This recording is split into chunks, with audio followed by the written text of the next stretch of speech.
Om Shanti.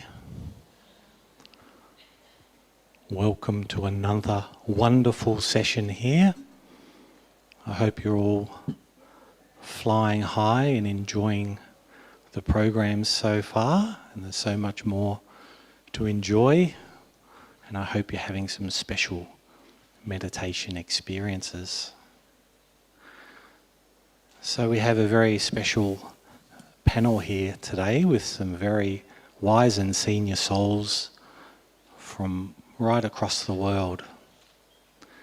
And the topic for the panel discussion is being a bestower according to the time.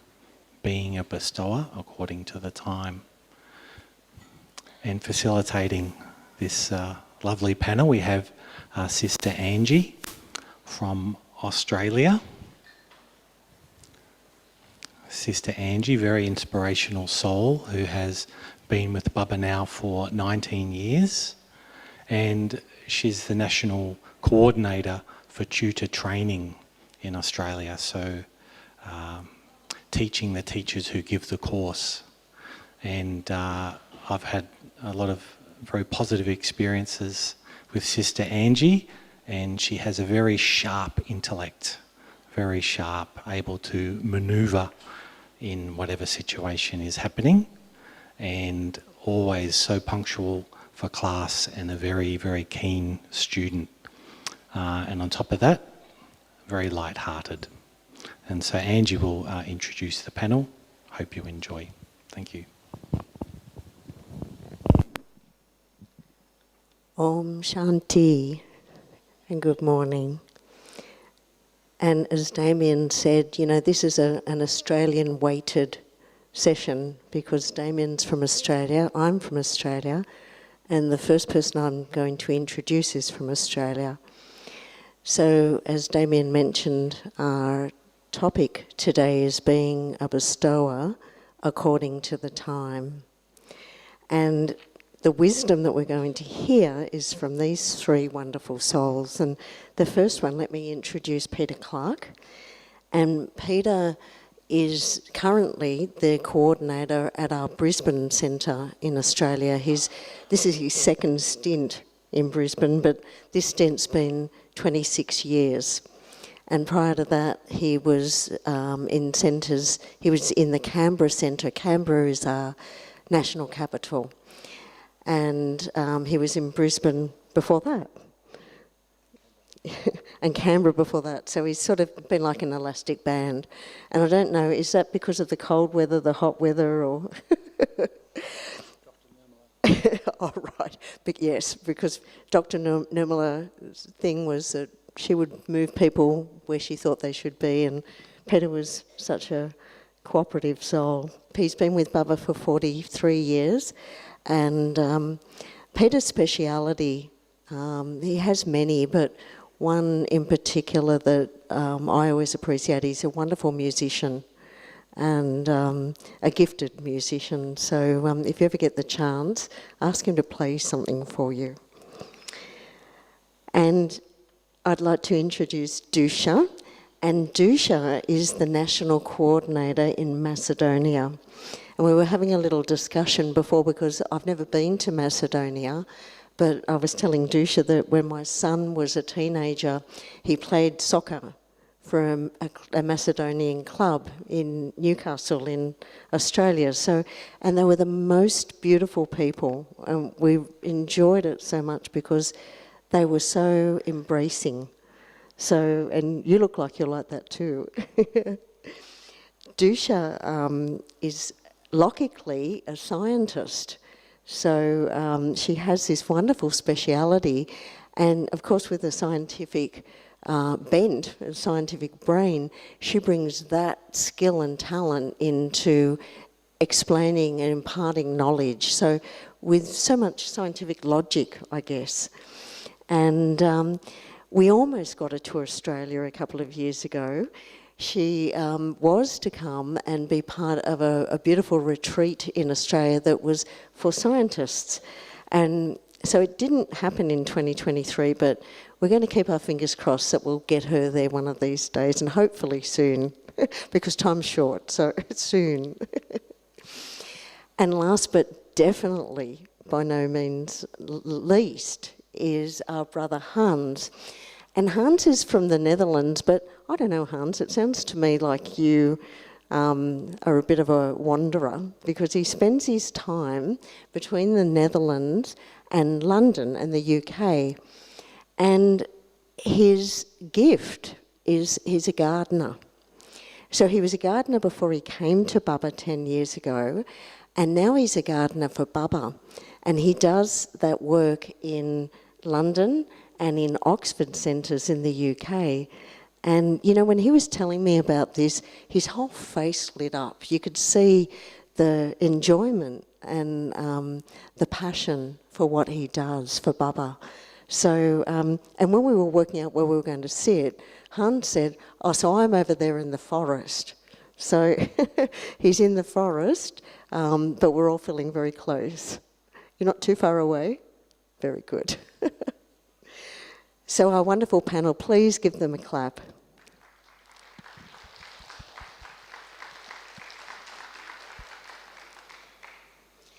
So we've got about an hour, and we've got a few questions just to explore this topic, because, you know, I think every single Brahmin knows that we're, 90 years of the confluence age have passed, and, the 91st year seems to be flying by quite quickly. Here we are already in March.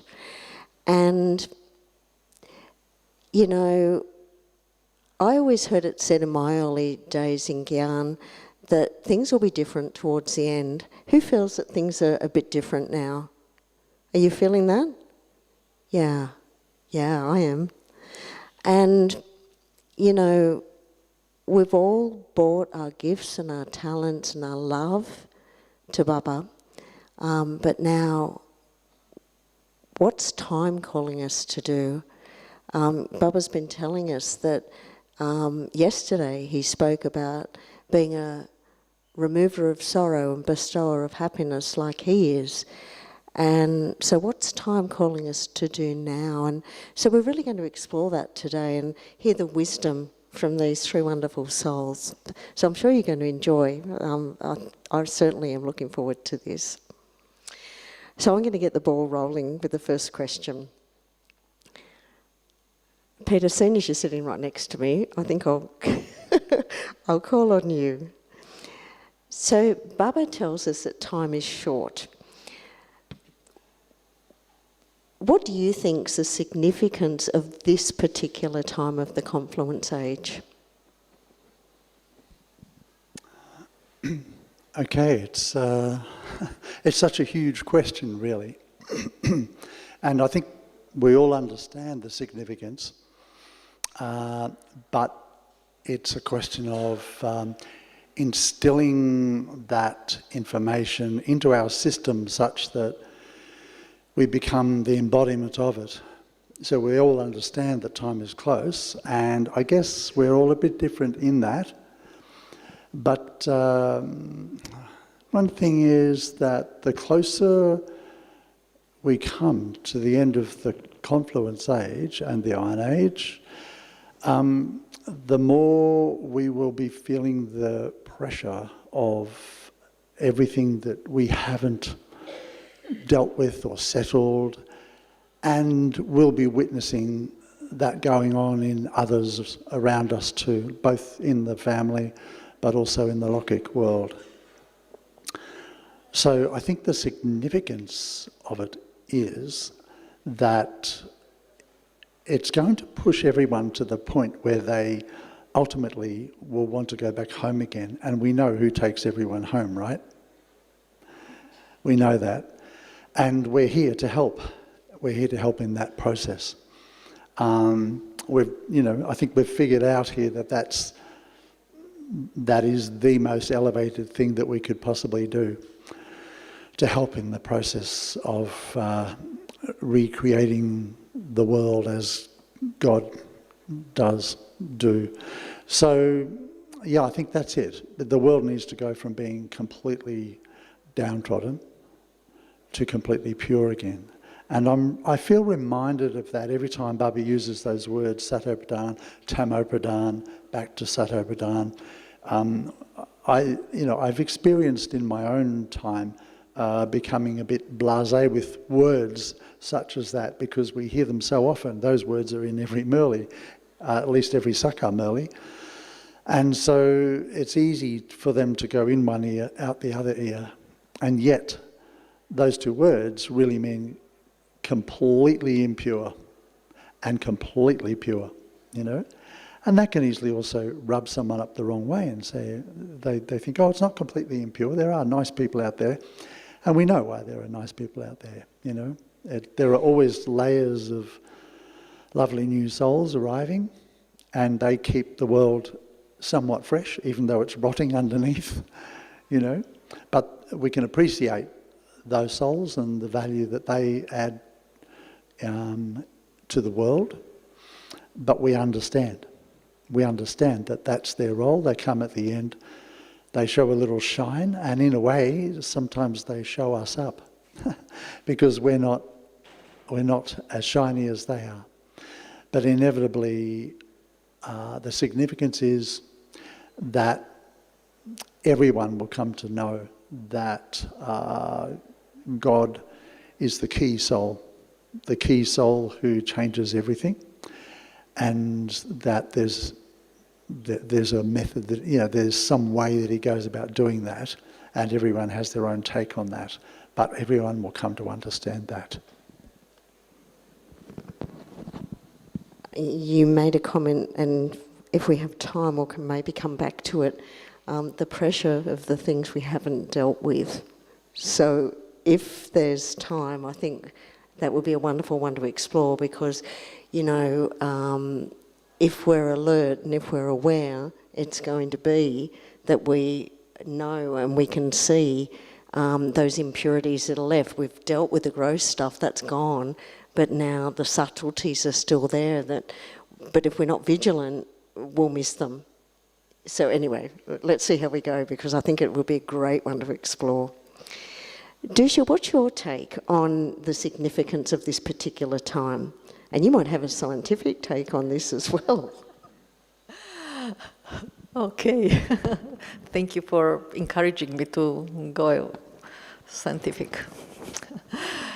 Yes, so confluence age by itself is very short in comparison with the length of the cycle.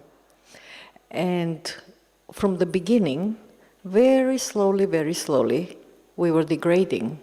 It was slow, but sure. And from that beginning, up until recently, we were going down only. Confluence age is the time to go up, back to the authentic, original self. But because the length of the time is so much shorter than the period when we were coming down, that means the speed of going up has to be much faster than when we were going down. But as you mentioned, we have been into this period for about 90 years. That means the speed has to be much higher now. So fast in the confluence age, but much higher in the last 10, whatever years, the remaining of the confluence age. And that really means that roughly, how much time, how we were, of course, we were not coming down with the same speed all the time, but it was coming faster and faster. But on average, we need to, let's say, 1 day is worth 100 days, or 1 minute is worth 100 minutes. So whatever we have done in 100 days, going down, we have to make up in 1 day. So really, that makes us so aware that there is no time to waste. No time to waste. And we also call this time diamond time. That means it's a polishing time. And what can polish a diamond? Just a diamond can polish a diamond, right? So we need to stick together and with our vibrations really make it happen. And it's time when we need to give. That means we have to feel content, full, and that's not enough. We need to feel overflowing, because we cannot give unless we are overflowing. We can give, but it will be conditional because we will need something. But in order to give unconditionally out of love, we need to be overflowing, just like the sun, you know. So that means we've got to be full, isn't it? To be overflowing, we need to be full to be overflowing. Yes, we need to be full in order to be overflowing, of course, yeah.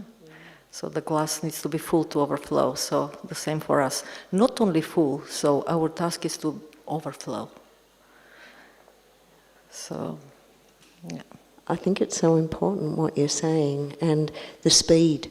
And particularly when you liken, 5,000 or 4,900 years and 100 years. Yes. And the slow speed that we've come down in the second half of the cycle, 2,500 years. Yes. But now we've got to go up so quickly. So don't waste any time. So precious. That's right, but just to highlight, by wasting 1 minute, we have wasted an opportunity to rise for those 100 minutes that we were going down. So wasting 1 minute is a big waste. So for that, constant awareness, alertness. Yes. Yeah, that's so good. Thank you. Hans, what, over in the forest, are you okay over there? So what's your take on this, about the importance of this time? For me is that since I became a Brahmin, and Baba said that I don't have to do any bhakti anymore. For me, certainly the last few years is letting go of things. We moved to we had a detached house. We moved to an apartment near the center, and I started working less and less, shifting my energy to also other things. But the viragya, the disinterest, that really pulls me, because I like to, my house is clean, my room is clean, I don't have to waste lying around my house. I like to get rid of things, but not only physically, but also emotionally. But that's the hardest for me.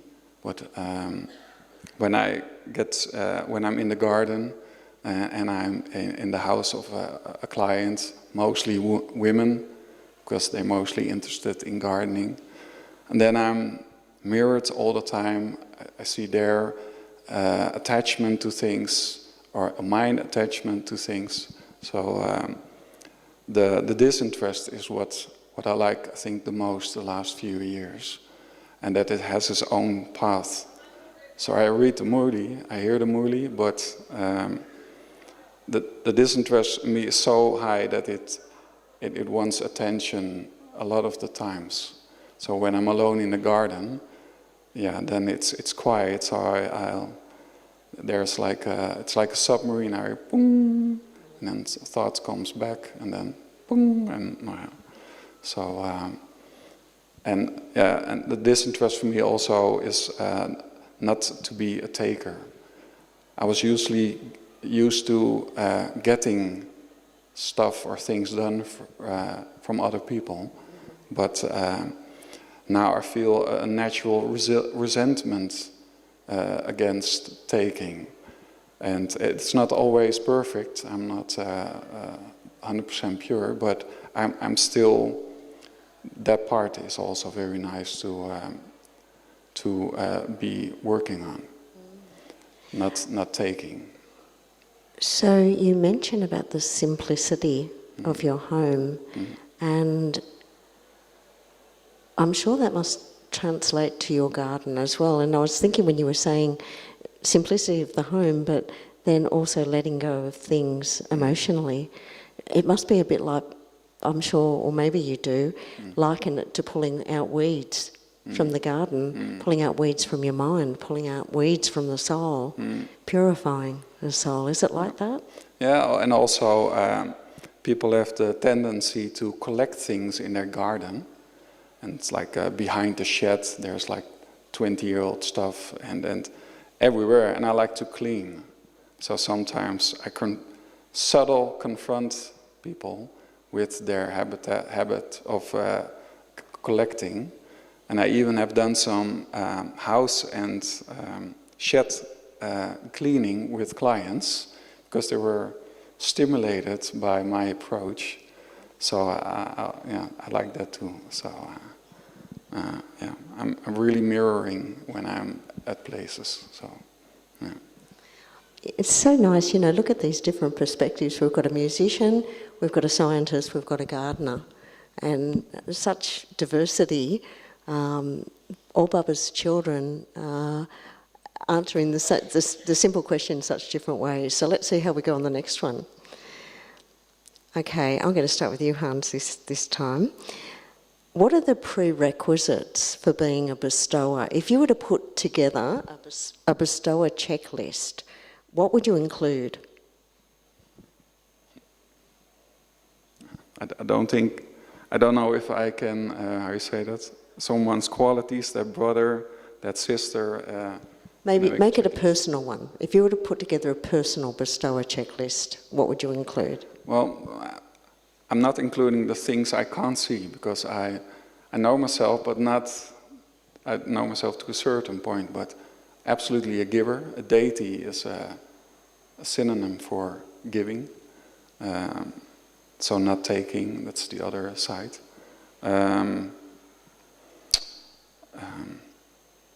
Be friendly. I used to say try to be friendly, but be friendly, because trying is, yeah.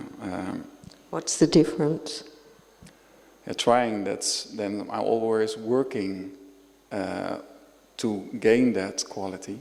And just being is that I'm just am friendly. But these are also qualities that I was not, there's not necessarily my natural qualities. So my soul wants things, but my inner habits sometimes want something else. But that's the, how you say that, that's the Vishnu part that wants to be solved.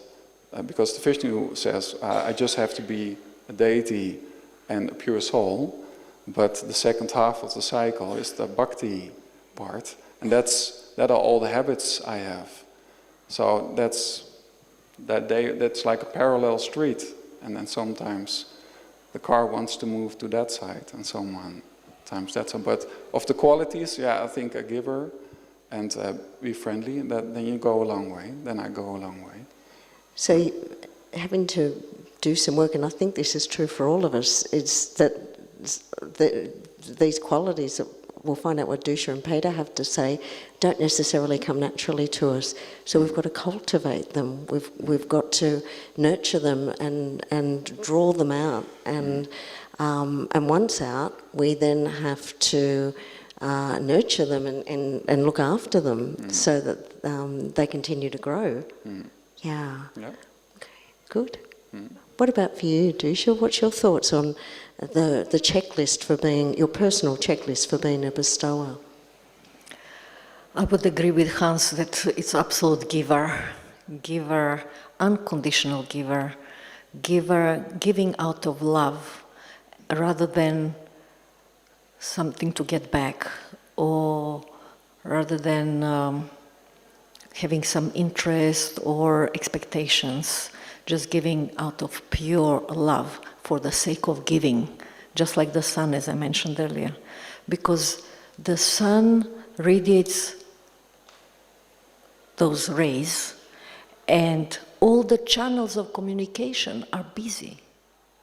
There is no channel of communication for something to come back. So it's just giving.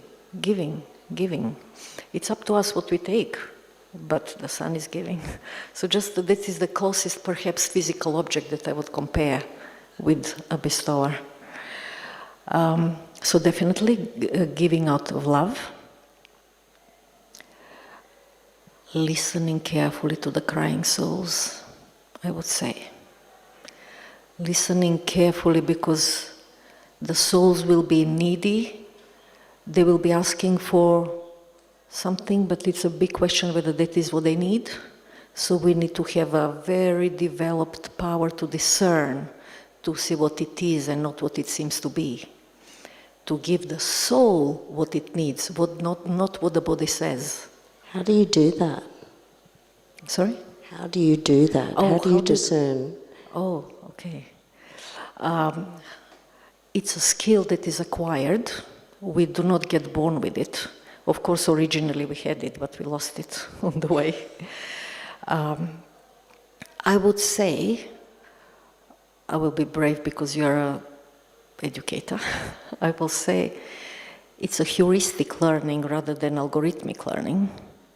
So it's not something that somebody will say, okay, if you want to develop the power to concern, you need to do 1, 2, 3, 4. It's not that way. But we need to experiment, trial and error, with small things. What is very interesting about the power to discern, you train it on the small things, like small situations, small decisions, but you gain as much as it is a big decision if it is the right decision. Gain within the development of the power to discern. So I trained it on very small things, and it's becoming better and better, progressing. At some point I called it X-ray power, because you could see the bones rather than just the surface. And as I progressed a bit more, I started calling it MRI power. So you see even the soft tissue inside, not only the bones. But work at it. It's quite a process, but it's doable. And the best thing it is, we can acquire it, we can learn it. It's not something that we say, oh, I'm not good at it, I can't do it, and that's it. We can all learn it, and Baba wants us to learn it. But also, because we came to the power to discern through listening carefully and hearing what is not being said, this is also through knowing self well and what we have gone through and what we needed at certain times. That can also help to hear the real need of the souls.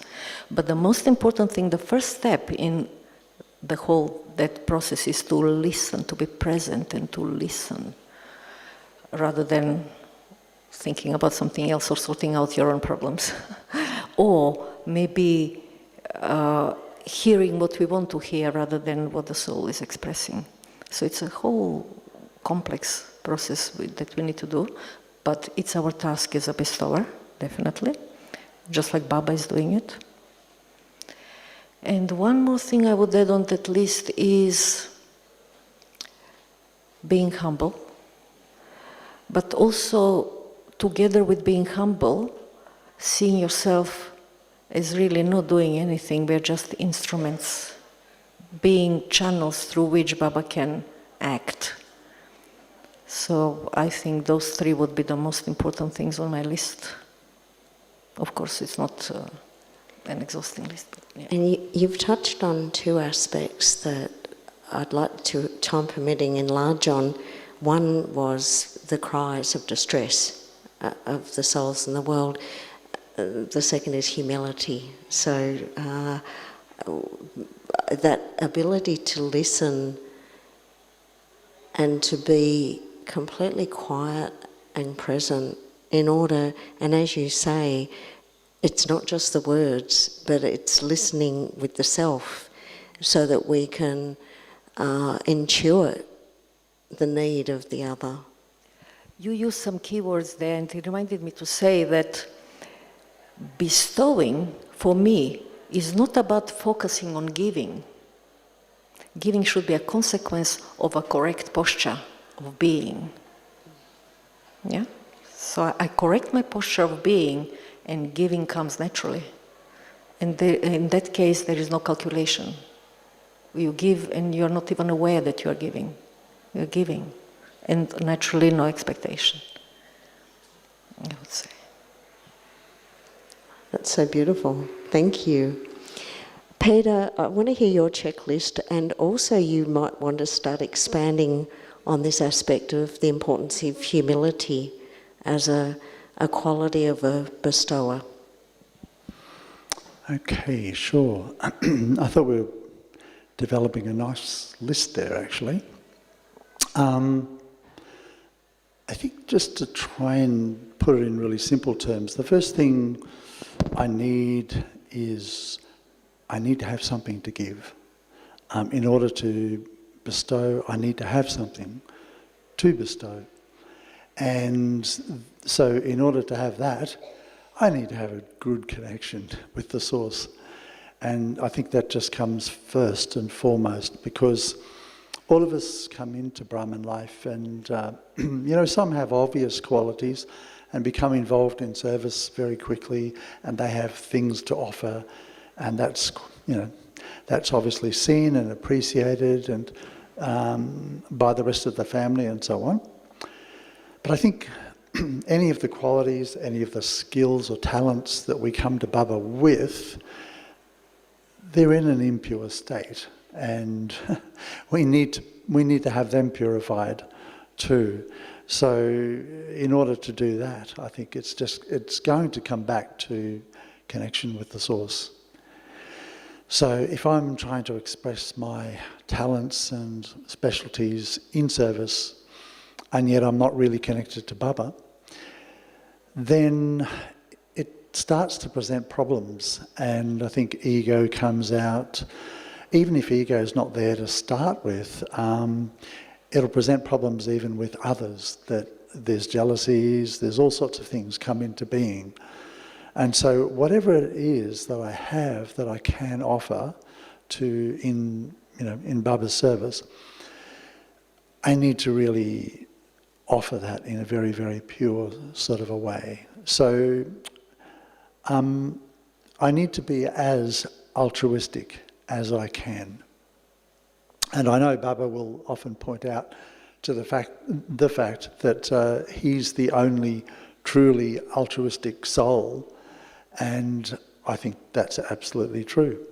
But we're all striving to be as altruistic as possible, and I think that just means we're not looking to get back something for what we give, because what are we giving? We're only giving what Baba's given us. And I think if my consciousness is aware of that all the time, then there won't be any problems. I will be just offering that, knowing that I cannot run out because I'm always being refueled, like a plane that gets refueled in the air, a military plane or something. We need to be like that. We're still in the air, we're still flying along, we're still doing what we're meant to be doing, but we're being refueled at the same time. So I think that faith needs to be there. Faith needs to be there, and in a way the sort of trust that Baba will always be there for me to give me what I need. Even if I walk into a situation not knowing anything,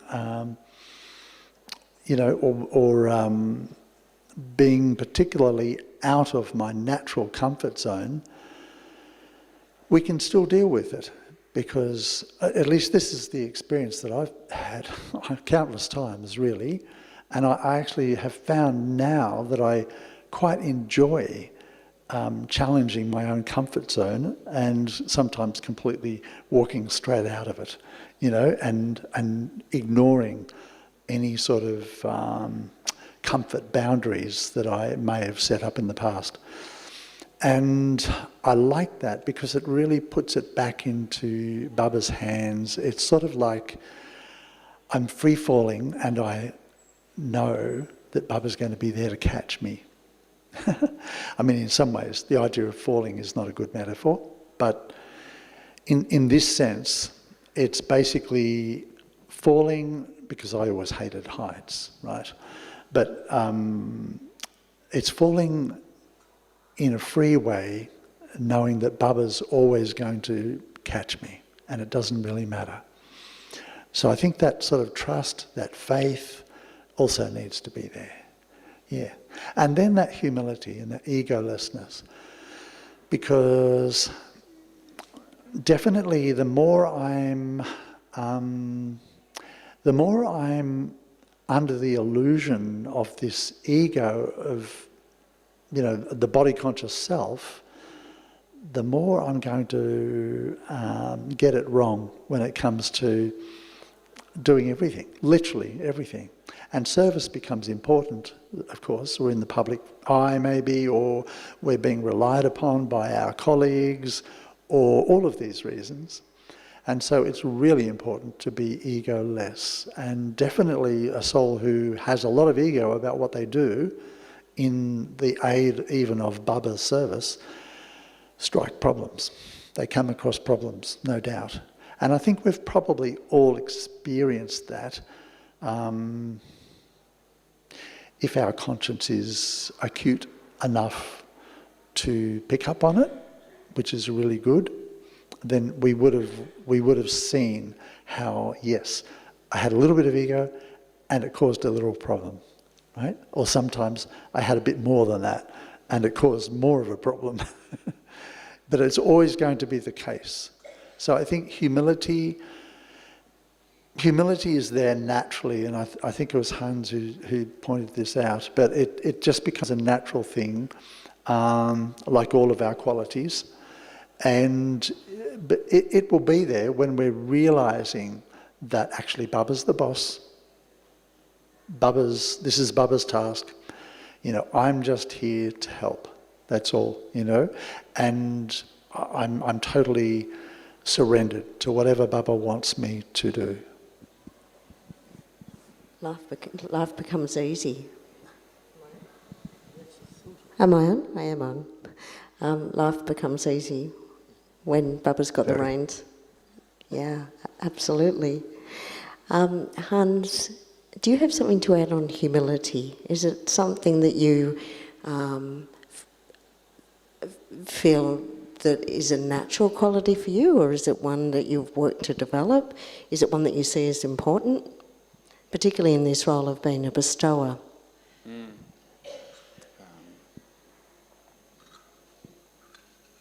I have to think about that.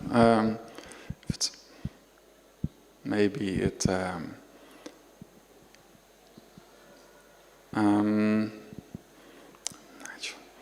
I certainly need to keep an eye on it. I certainly also needed to, I think, develop it also. Because like when I do things, I sometimes get praised. And of course before Gyan also. And that sometimes, how you say that, sometimes it's easy just to how you say that, let it let it go, or don't take anything from it. But sometimes it, how you say that, touches the ego, and then the ego is like a power. It's like with its wings and colors and things. Oh, well, that's nice. And but I don't enjoy that. I'm very like a Catholic Christian type of how you say that, deep inside, because it feels like sort of punishment if I enjoy it. So if I'm humble and somebody says you did that good or you did that good, And then I respond inner, then there's like someone in me with a whip, and he says, down, down. So that's and I say that. So also you mentioned love with giving and love. So I think that is my quality, which I'm certainly developing, but it's not really half full yet. The loving with things I do. I can be very strict and punishing inside. So that sometimes tends to make a little bit haywire in me, and then also it's outside there also. So. Yeah, that projection, isn't it, of what's inside us. And as Peter was saying, you know, about when we really see ourselves as Baba's instruments and we move into that role, that actually we become great. And when we're not putting ourselves in front, but we're letting Baba shine through, then actually we become great. And, you know, again, I was thinking of your role, your special role as a gardener, that sometimes you're getting praise, but I'm sure there's a lot of work in the background that goes on that nobody ever sees in order to create the beauty of the garden, that all that hard work that would be done, that others would have no clue. And I'm sure you don't go around saying, oh, well, you know, I did this and I did this and I did this to make this beautiful garden. So there'd be a lot of incognito work. And, you know, this thought that as a bestower, that a lot of what we do to bestow is incognito work. We don't have to be overt. We don't have to always be upfront. That often our part will be a quiet part and even a silent part, but we can contribute so much from that position and that perspective. What do you all think about that, about being incognito bestowers? And I know that wasn't something we discussed, I'm just throwing it in. It is probably necessary to be incognito in order to be a bestower, and to be humble in order to be a bestower, because what is opposite of humble? Really, it's a strong ego. When I do something and I want everybody to know that I've done it, and not only that they know, but I want them to praise me in a good way, you know, to tell me good feedback, because otherwise I wouldn't be happy, because my ego is hurt. So really, incognito and humility, being incognito and being humble, go hand in hand, and they're both absolutely necessary in order to be a bestower.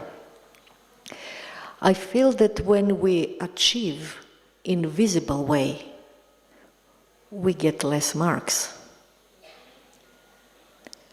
Because achieving in an incognito way, you are achieving it and you are not needing anything back.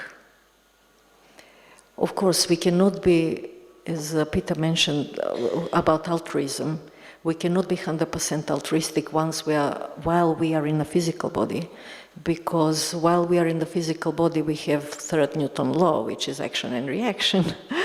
So whatever we do, whether it's good, bad, neutral, whatever it is, we get something back. So however altruistic we want to be, and bestowers, which is, again, altruistic and a bestower is the same thing, or on equal level, giving on equal level.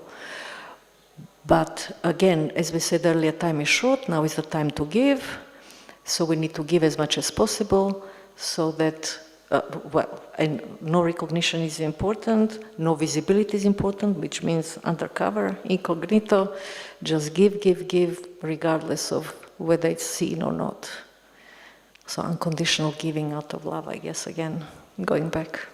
Because Baba talks about this, doesn't he? You know, that we're accumulating. We're not accumulating for the confluence age, we're accumulating for the future, because when we hit golden age, it's neutral karma. So we're going to live off what we accumulate now. And in that way, if, as you say, Dusha, if I'm seeking recognition for that now, it cancels it out, so that undercover bestower is accumulating, continuing to accumulate, and there's no leakage of that need for it to be seen. Yes. And that's so beautiful. You know, in this one life, if I want to be, let's say, a professor, I will study hard, and in this life, 99% I will become a professor. Also, Baba in the Murli says, if you help people, if you build a hospital in this life, you will have good health in the next life. But it is also one life only. So within life, what you do, you get back. Within one life also. But now, in the confluence age, we are gaining, we are receiving for the next 20 births, half a cycle, next half a cycle. So we are getting back in this life also, because, to be honest, logical thinking, I could hardly be gullible to believe that, I need to suffer now so that I can enjoy in the next half cycle. I need to get something now also. So some evidence, some proof that I'm achieving something. So that is our one birth, and then another 20 in the first half cycle. So it's beautiful, isn't it worth an investment? In one life, and it's not really one life, because I haven't been a Brahmin all my life. I've been Brahmin 25 years, let's say. In 25 years and another however many, I'm gaining for another 2,500 years. I think it's worth an investment. It's a good deal, as Baba says. Do you think it's a good deal? Do you think what we're doing now is a good deal? What do you think? Put your hand up if you think it's a good deal. They don't think it's a good deal. They do. Of course it is. It's a wonderfully good deal, and an incredible fortune that we've all got. When you think of the fortune for all of us of being a Brahmin at this time, and Baba gives us this title of not just a bestower, but a world bestower. And what we're doing now, yes, we're working on self-transformation, but our self-transformation is the catalyst for the change in the world. So it's no small thing that we're setting out to achieve, and we are achieving now. Shall I add a scientific fact? Recently, in the last few years, there has been a research done at the Imperial College in London. I will simplify what I said, but they said that 6%, so the consciousness of 6% of the souls need to change in order for the whole world to switch. 6%. So this is what we're doing, going towards 6. So it's exponential. 6%. 6%. Oh, you know how I understand it? I really was wondering why only 6? How can 6 do it? It's not so exponential as it is momental. So when we reach the 6%, what will happen is the light will get switched on. That's all we need to do. 6% is necessary to switch the light on. We don't need to go around, look for people, and we just need to reach that 6%. But we have to make sure that we are part of those 6%, to raise our consciousness to that level, to be part of them. And once we get that, with no effort, in 1 second, it will happen. And he talked about it today. He talked about you can't see the light in a room full of light. You can only see the light in the darkness. But that light in the darkness is so incredibly powerful. So that 6%, that small amount, is an enormous impact. And that's what we're working towards, huh? Yes, so 6% is enough. This research says it. I'm glad that comes from scientific research. We always knew it, but we didn't have the research done. But now they say 6% is enough for the consciousness to switch. So, very powerful. Wow, that's fantastic. Now, I have to ask this question. It's such an important question because, Baba refers, and you referred to it also, about the distress of the souls of the world. And we know as servers, as bestowers, that it is our role to help those in distress. So the question is, how can we do that? How can we be a bestower accurately according to Gyan, according to Baba's knowledge, but also responding to the needs of humanity and the individual, because they don't necessarily know what's good for them. And so how can we, I think it's a bit tricky, you know, how can we give them what we know they need and make them feel, yes, this is what I need? How can we do that as bestowers? Because there's resistance. People don't like to change. It's too hard. So how can we give them what we know they need in a way that they'll accept it? And whoever would like to respond to this. Sorry. So, as an educator, I can teach somebody, when you're talking about transformation, I can teach them how to transform. That's the first step. This is the first way to do it. The second one would be to be an example. And the third one, where we are going now, is to bestow. So, when the time comes, when a challenging situation comes, they will know who to follow. Not just by example, but even more refined way. The radiation, the vibration.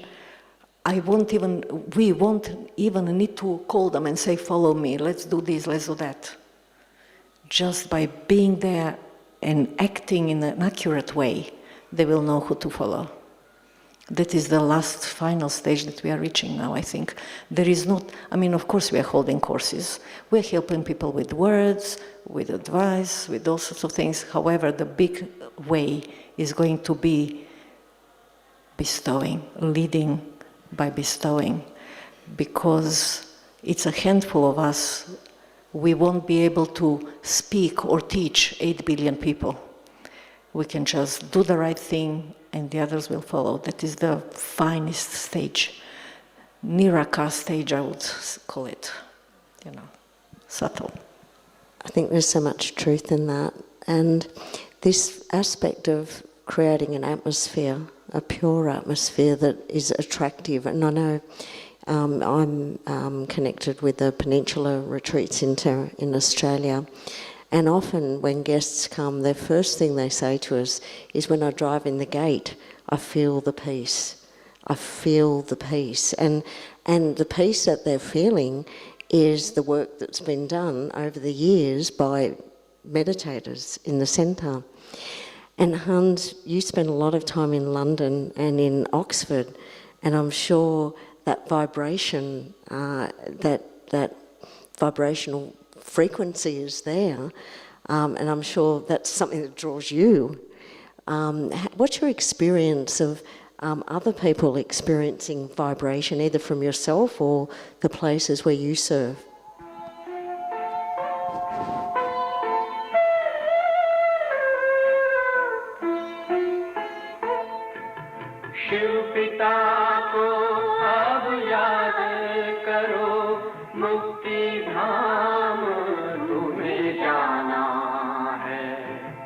अपने सुकर्मों के बल पर ही सतयुग में तुमको आना है।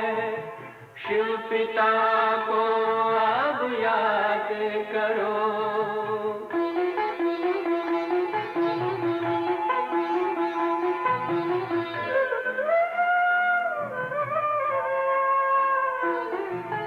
ये संगम का स्वर्णिम युग है, शिव पिता फिर से आया है। ब्रह्मांक से शिव बाबा ने वही गीता ज्ञान सुनाया है। कलयुग का अंत अब आया है, विकराल विनाश खड़ा आगे। अब हम सब का शिव पिता ने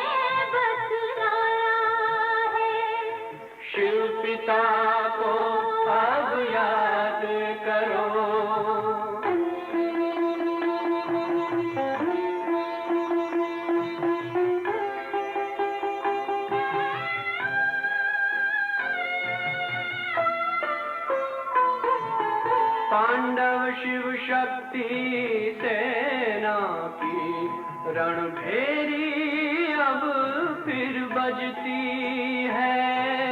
शिव बाबा के ज्ञान से फिर माया को मार भगाना है।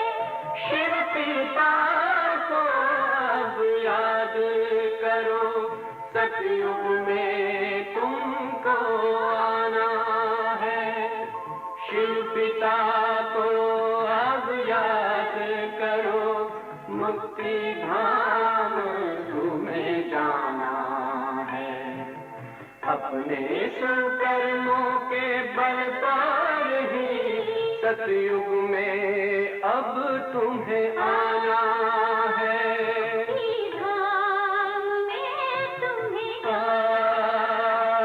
सतयुग में अब तुम्हें आना है।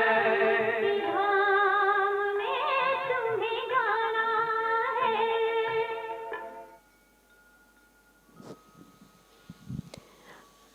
So Hans, your experience of about atmosphere in the places either that you're creating or you're experiencing.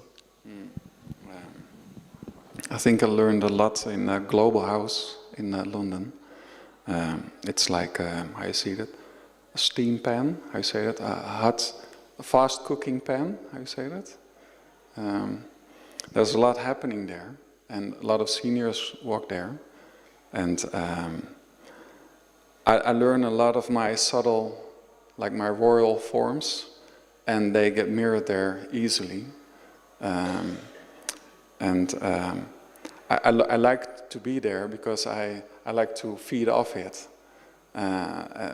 Sometimes at my place it stays a little bit under the radar, but when I come there it's like in the spotlight. So my sanskar, my habits are visual there. But the energy is also, how you say that? London for me has like an energy of detachment. They give help, and then when the help is not needed, they just pull back. And so sometimes it can feel like they're too detached for me, but that's my attachment. But I like those things I learned there. I never wondered why that attracted me so, but the energy, that kind of energy in London, also it's very Paka energy, that those things attract me because I need some guidance in that for myself. And when I come back, my clients sense it.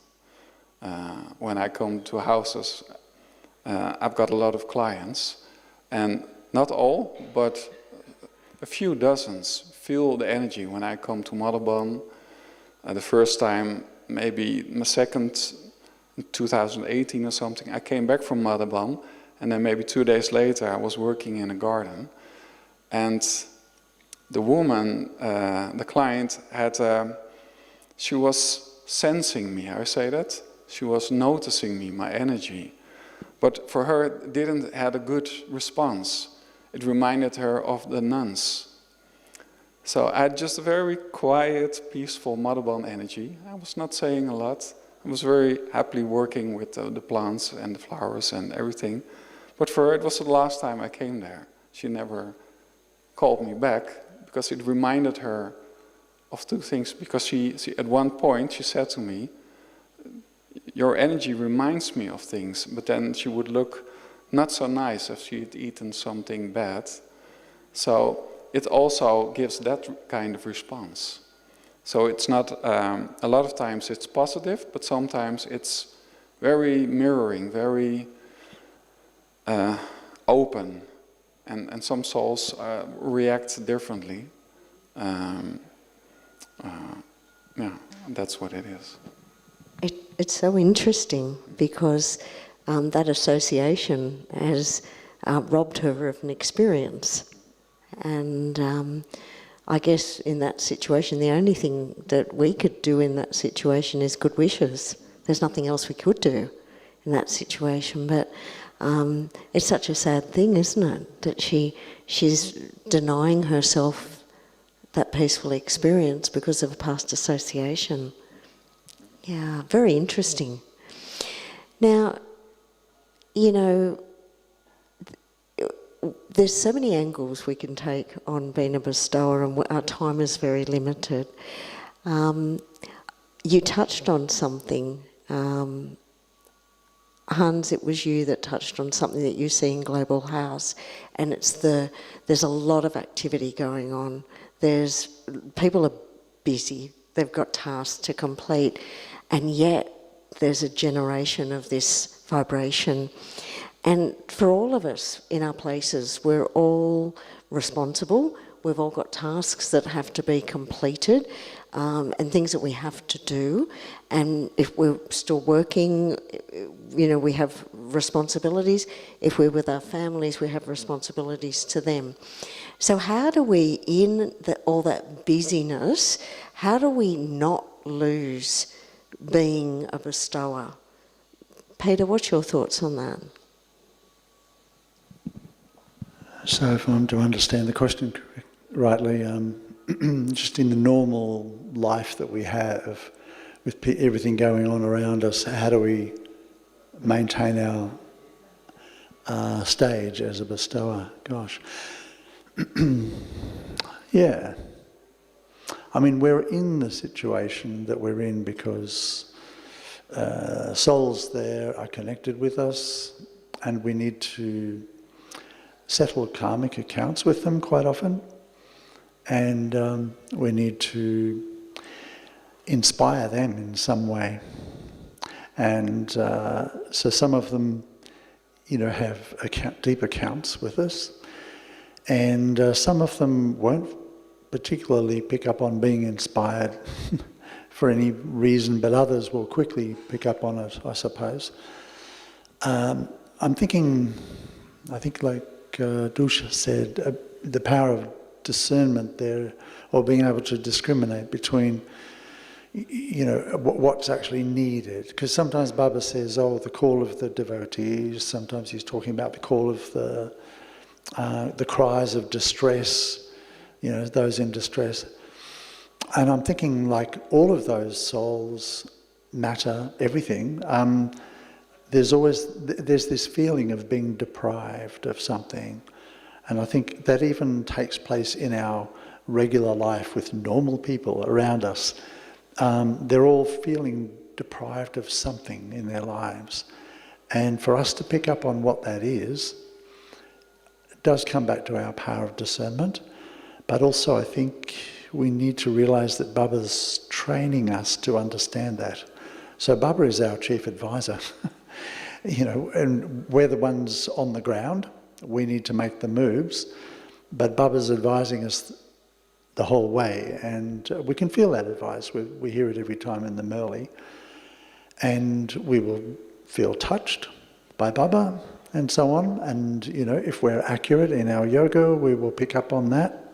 We will catch his touching, and so we can serve even the most simple, ordinary folk living around us. We don't have to be confronted with people in great distress or people really, you know, really taking their bhakti to the nth degree. Yes, that will happen on occasions, and I think at the end it will be a big scene, right? But for the moment, it might seem relatively tame around us. But I think this is a good opportunity to just maintain that level of being a bestower based on me not feeling deprived, based on me feeling full. So I should never feel in any way deprived of anything. You know, if I'm feeling unhappy or a little bit sad at times, then realise quickly where that's coming from and refill the self. You know, just remind myself of how lucky I am, and immediately it comes back. You know, it comes back, And I think you have to feel that level of fullness within you to be able to offer it to others. I think that's so very true. If you look at that question from a slightly different angle and think of knowing Peter as I do, he wears many, many hats in Australia. He's got a lot of responsibilities, not just at the centre but on the national level. And so tasks, lots of tasks. So with all those things that we're doing, you know, and I find this myself, that at times I can get lost in the task and I sort of tune out from Baba and tune out from knowledge and tune out from vibration, and so the task suffers accordingly, or the task becomes very ordinary. But when I'm tuned in, everything becomes way more than ordinary. So maintaining that awareness and, you know, in the midst of everything that we've got to do, but holding on to that awareness, how do you do it? I think balance was always something I was interested in my Brahman life, and every day, not a day goes by where I don't watch the whole balance of everything. I take care of my physical being, I take care of my spiritual stage, and I keep all of it in check, because I think when something goes out of balance, then well, when I'm out of balance, then it's not just one thing that's out of balance. That one thing will affect all the other things. So that's really important.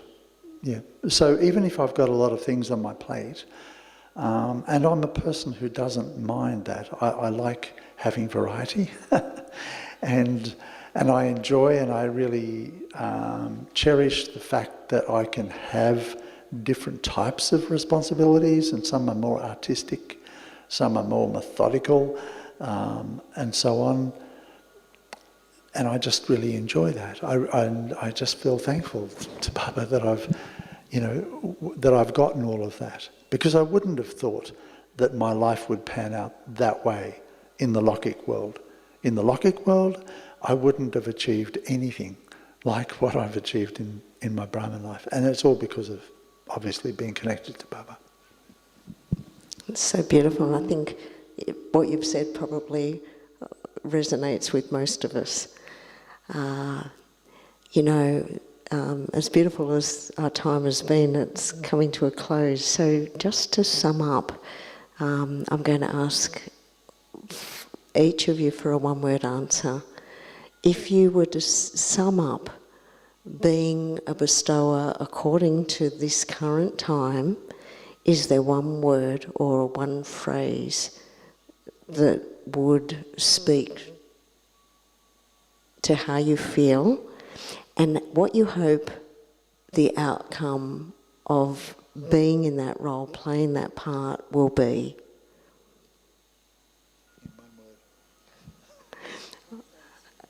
Okay, let me start. So I guess for me, it's to be and to become and to watch others be and become.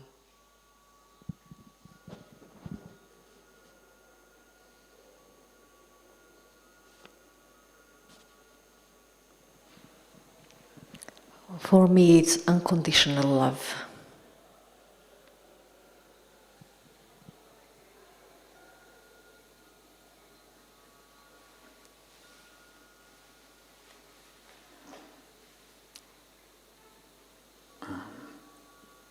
Being more gentle, then I will also be more gentle to the outside.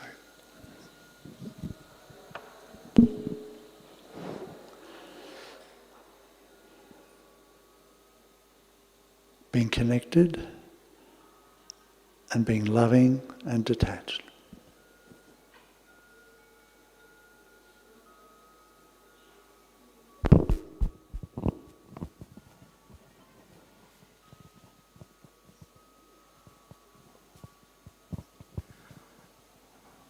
so wonderful. Thank you very much, Angie, Peter, Dusha, Hans, for sharing your wisdom and light, and our guest Lizard on the ground as well, enjoying the vibrations you might see. So now we're going to have a song together, and we'll be able to share Baba's light through our wonderful instruments. Thank you.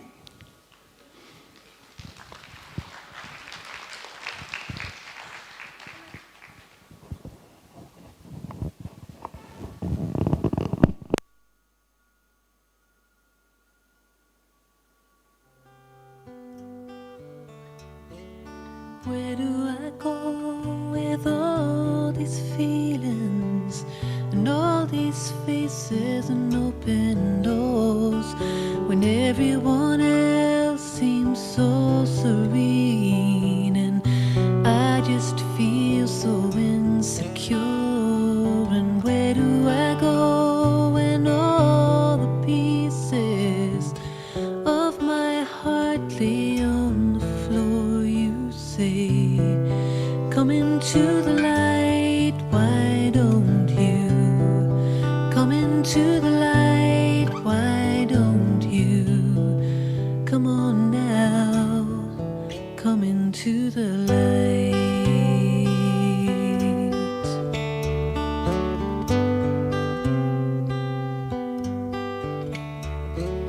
Where do I go with all these memories and all these bags filled up with shame? And how should I feel when you call me an angel and dress me in a crown of gold? And what should I do when tears of sorrow just won't stay inside these eyes? You say, come into the light, why don't you? Come into the light, why don't you?